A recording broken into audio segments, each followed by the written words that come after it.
কবির বলছি, এখানে আমাদের উপরে আক্রমণ আসলে ইরানে সেই খবর পৌঁছে দেব। মুসলমানরা পুরুষ না, পরিষ্কার করে বলছি। আপনি এখানে শক্তি দেখাবেন, আপনার ভারতবর্ষের প্রধানমন্ত্রী গিয়ে ইরানের কাছে মাথা নত করছে। লজ্জা করে না এখানে বড় বড় কথা বলতে? আমাদেরকে বলছে দেশ ছেড়ে চলে যেতে হবে।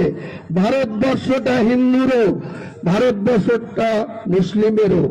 সব জাতি ধর্ম নির্বিশেষে মানুষের গণতান্ত্রিক অধিকার আছে।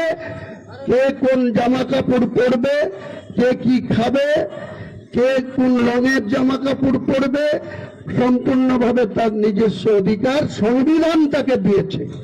তার ক্যাবিনেট সদস্য নিদান দিচ্ছে আমাদেরকে ভারতবর্ষের বাইরে যেতে হবে। মোদিজি কেন গিয়ে সৌদি আরবে মাথা নত করে? মোদিজি কেন গিয়ে ইরানের হরমুজ কলোনিতে তেল নেওয়ার জন্য এখনো তাদের কাছে মাথা নত করছে? আমি হুমায়ুন কবির বলছি, এখানে আমাদের উপরে আক্রমণ আসলে ইরানে সেই খবর পৌঁছে দেব, সে ক্ষমতা আমার আছে। তোমাদের মোকাবেলা করার আমেরিকা পাচ্ছে না, ইরানের সঙ্গে মোকাবেলা করতে ইসরায়েল পাচ্ছে না। তারা ভেবেছিল 28শে ফেব্রুয়ারি ভোরবেলায় ইরানকে আক্রমণ করে 7 দিনের মধ্যে গুড়িয়ে দেবে।